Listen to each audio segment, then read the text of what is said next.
মণি park Kushtia জেলার ভেড়ামারা থানার একমাত্র বিনোদন কেন্দ্র মণি পার্ক। পদ্মা নদীর তীরে অবস্থিত এই পার্কটিতে আসলে একসঙ্গে পাবেন সেন্ট মার্টিন বা কক্সবাজারের মতো ফিল। এক জায়গায় দাঁড়িয়ে যদি পদ্মা নদী, ঐতিহাসিক হার্ডিং ব্রিজ আর দেশের গর্ব রূপপুর পারমাণবিক বিদ্যুৎ কেন্দ্র সব যদি একসঙ্গে দেখা যায় তবে কেমন হবে?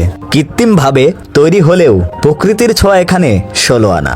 কারো যদি মন খারাপ থাকে এখানে আসলেই মন ভালো হতে বাধ্য। অনেকেই হয়তো এসেছেন এই পার্কে, আবার অনেকেই আসেননি। কে কে এসেছেন এখানে কমেন্ট করে জানিয়ে দিন।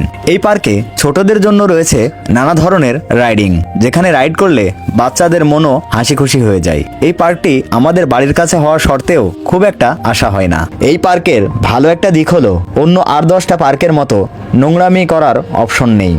তবে আমার মনে হয় এই পার্কের প্রবেশ ফিটা একটু বেশিই হয়ে গেছে। ছোট্ট একটা পার্ক হিসেবে 40 টাকা প্রবেশ ফি বেশিই মনে হয়। আপনারা কি বলেন?